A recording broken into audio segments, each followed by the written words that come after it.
Salut les Veriens! Et bienvenue dans votre émission d'actu À cœur ouvert. Et c'est une semaine qui nous a apporté quelques surprises. On fera notamment un tour du monde avec des vidéos immersives pour changer, et on parlera en seconde moitié de la vidéo du fait que Zuckerberg, après une série de corrections financières, n'a pas encore fini d'avoir des sueurs froides pour la suite. Allez, c'est parti! Alex Honnold, The Soloist, est dispo sur MetaQuest gratuitement. Les 2 épisodes vous permettront de suivre le grimpeur dans des lieux tous plus dangereux les uns que les autres. Il en rigole d'ailleurs en parlant du film The Extremist, pendant qu'il admire la vue d'un sommet enneigé. Filmé en 360 degrés 3D avec une caméra haute résolution, certaines images sont tout simplement à couper le souffle. Filmé depuis divers sommets, on prend pleinement conscience des pentes et des hauteurs gravies sans grande mesure de sécurité, avec la moindre erreur pouvant être fatale. Les 2 épisodes proposent aussi de faire un peu plus connaissance avec le grimpeur en lieu sûr et confortable, mais il faudra par contre maîtriser l'anglais car aucun sous-titre n'est disponible. Sans sous-titres non plus, mais cette fois, il n'y en aura pas besoin, c'est le nouvel épisode de Space Explorer qui a été réalisé grâce à la technologie de Felix & Paul Studios. Nommé Spacewalkers, il propose très simplement de visionner la toute première vidéo en 360 degrés 3D d'une sortie dans l'espace. Là encore, on est donc face à des visuels absolument incroyables et c'est proposé gratuitement. Bien évidemment, comme pour la vidéo immersive précédente, on vous laisse les divers liens en description de la vidéo. Mais autrement, il faudra se rendre sur Oculus TV pour en profiter et bien penser à mettre en cache la vidéo avant le visionnage si vous souhaitez avoir la qualité visuelle maximum. D'autant qu'on est cette fois plus en lumière artificielle et avec un champ de vision plus éloigné qu'à l'intérieur de l'ISS, ce qui peut avoir tendance à se ressentir en termes de piqué d'image. Et côté qualité d'image en VR, on en sait enfin davantage sur la génération 4000 de Nvidia qui vient de dévoiler quelques spécifications. L'architecture Ada Lovelace de Nvidia dévoile donc son Infinity Cache avec des puces qui seront gravées dans un process en 5 nanomètres via TSMC et qui pourrait arriver à partir de septembre prochain. Nous passerons donc de 6 MO de cache L2 Max sur Ampere à 96 MO de L2 sur la plus grosse déclinaison Ada Lovelace. Le plus gros cache est une des composantes qui a permis au dernier processeur d'AMD de dépasser son concurrent Intel. On peut voir également une augmentation des corps CUDA, mais pas non plus de quoi s'enflammer, et qui ne laisse pas transparaître le double de puissance que l'on a pu voir en rumeur il y a quelques mois de ça. Si vous êtes seul depuis quelques mois et que vous voulez tenter de changer ça, une nouvelle application pour le métaverse a vu le jour. Nevermet est tout simplement l'équivalent de Tinder, mais pour le monde de la VR. On remplacera donc les selfies classiques par des avatars et ce sera donc davantage la voix et les mouvements qui feront office de séduction dans un premier temps. Vous pourrez donc par la suite tenter de trouver l'amour sans qu'il y ait dans un premier temps de préjugés sur le physique et en partageant des activités que vous ne pourriez pas nécessairement faire dans la vie réelle. La légende veut que les concepteurs de ce programme aient visiblement trouvé l'amour via VRChat et ont donc souhaité que d'autres puissent avoir une telle chance de façon un peu plus rapide. Ce ne fut pas très rapide, mais le résultat est là. La plateforme Roblox, pas forcément prise très au sérieux, propose désormais du contenu VR de qualité. Un développeur indépendant s'est motivé à créer du Portal, jouable en VR, et le rendu est tout bonnement impressionnant. La reproduction de l'univers est très réussie, avec des modèles 3D de qualité. Il ne s'agit en rien d'une simple copie de Portal 1 et 2, puisque l'auteur a créé ses propres énigmes. Si vous voulez mettre la main dessus, il vous faudra donc créer un compte Roblox, mais à l'heure où je vous parle, la démo Tunler était encore en statut privé, et seule la démonstration du portail était accessible. Démo qui était déjà fort intéressante et on vous met donc tout ça en lien dans la description de la vidéo. Entre vidéos immersives et jeux, on retrouvera bientôt Hitchhiker sur Oculus Quest. Cette aventure narrative qui sera disponible le 10 mars proposera aux joueurs de chercher à restaurer leur mémoire alors qu'ils voyagent le long d'une autoroute en compagnie de différents personnages. Chaque conducteur avec lequel vous voyagez vous aide à débloquer une partie de votre mémoire qui se manifestera parfois par d'étranges hallucinations. Vous disposerez également d'options de dialogue qui vous aideront à révéler davantage votre passé. Le titre proposera également des énigmes environnementales comme l'assemblage d'objets. S'il ne paye pas forcément de mine, Hitchhiker a remporté le prix de la meilleure histoire en 2018 à la Game Connection.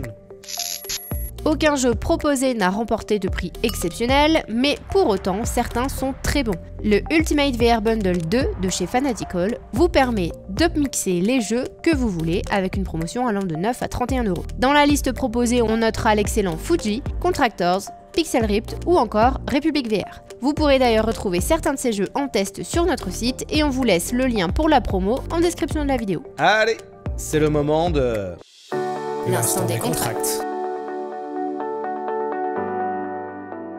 Avis à tous les fans de DBZ, une nouvelle appli est sortie pour vous prendre pour un Super Saiyan. Donc ça s'appelle Anime Power Up Simulator et c'est dispo par la plab. On vous proposera de crier, mais alors vraiment pas trop fort, pour vous transformer en super guerrier. L'idée est amusante, le rendu même simpliste est assez sympa, mais il y a encore du boulot. Et il faudra notamment animer un peu les cheveux, par exemple, puis il faudra surtout augmenter le niveau de limite du micro parce que l'application se coupe trop facilement. On vous laisse comme d'hab le lien en description de la vidéo si vous voulez tester ça. Allez, actu suivante. ByteDance est le géant technologique chinois à l'origine de la plateforme de médias sociaux TikTok qui récupère à tout va des parts de marché à Facebook.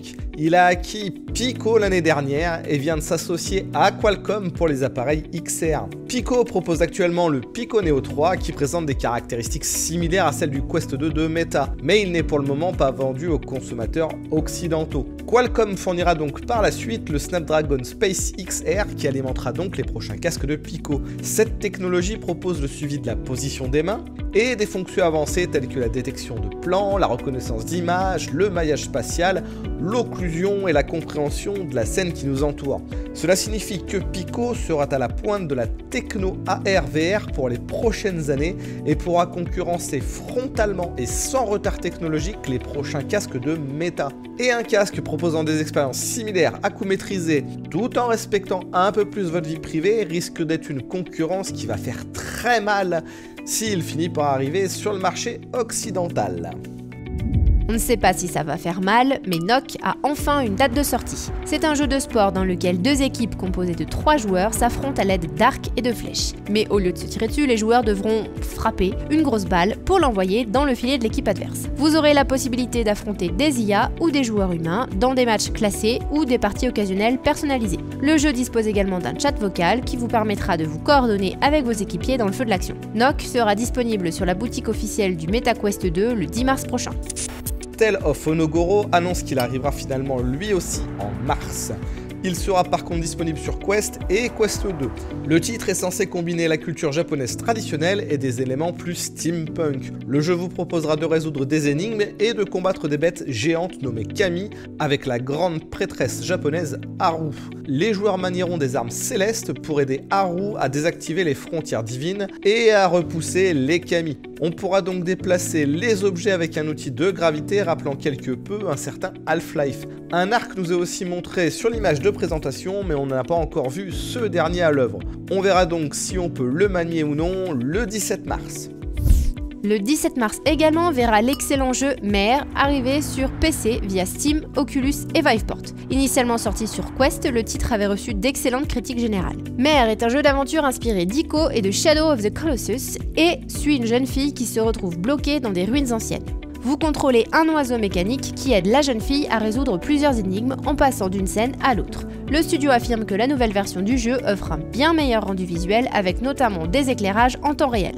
De quoi en profiter pleinement pour les fans du genre. Pour les fans d'un genre un peu plus particulier, c'est Cosmonious Eye qui sera disponible sur Quest et PC ce mois-ci. Le titre vous propose de vous retrouver dans un lycée extraterrestre où vous débloquerez des pouvoirs afin de réparer l'endroit après un désastre. Un incendie improvisé dans le bus du matin vous donne par exemple la capacité de faire jaillir de l'eau de vos mains. Et le dessin 3D au pinceau vous permet par exemple de relier des fils électriques sectionnés. Vous rencontrez surtout un casting de personnages assez excentriques qui suivent les cours avec vous et qui réagissent à vos actions. Le titre se veut particulièrement interactif pour essayer de donner vie à l'ensemble et les joueurs peuvent aller n'importe où ou interagir avec tous les personnages.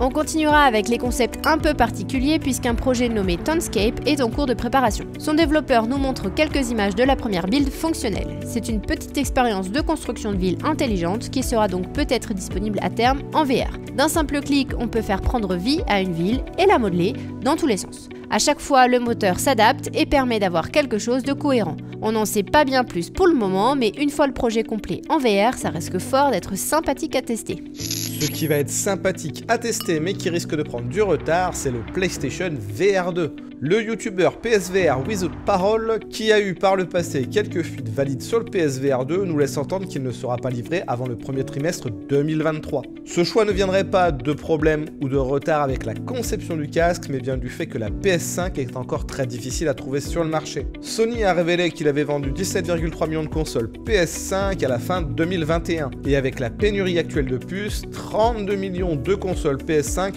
seront a priori dans les foyers des utilisateurs en fin 2022. À titre comparatif, lorsque Sony avait lancé le PSVR en octobre 2016, ils avaient déjà vendu environ 40 millions de consoles PS4 dans le monde. Allez, il est l'heure de la question. Comme chaque semaine, on retient une question dans les commentaires pour l'émission suivante, et cette fois c'est Akakaro qui demande s'il y a un truc pour aider ceux de la team fragile qui sont victimes du mal de mer en VR. Alors, on utilise l'expression team fragile parce qu'on est tous sensibles au mal de mer dans l'équipe et qu'on n'est pas fan de la victimisation constante, donc autant en rigoler. Pour les solutions, il faut activer la téléportation dès que c'est possible. Tu as aussi souvent une fonction vignettage qui permet de casser le champ de vision immersif dans les jeux quand tu marches. Et enfin, quand aucune de ces deux options n'est disponible, le plus simple c'est de piétiner sur place quand tu avances dans le jeu pour donner l'illusion à ton corps qu'il bouge et de faire des pauses entre les déplacements. Mais ça reste très limité en termes de solutions, il n'y a vraiment pas de solution miracle pour le moment. Et voilà, ce sera tout pour cette semaine. Comme d'hab, si ça vous a plu, on n'oublie pas le pouce bleu et un petit commentaire pour le référencement. Et on vous dit à la semaine prochaine. Ciao, ciao!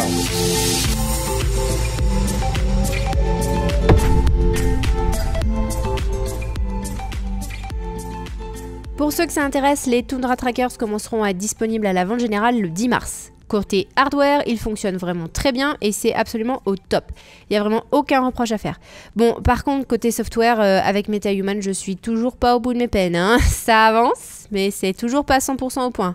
Un coup, j'ai les doigts tordus, un coup, c'est le coup qui est vrillé. Voilà, ça ressemble à rien sur le rendu vidéo. Super, quoi. Bref, à suivre.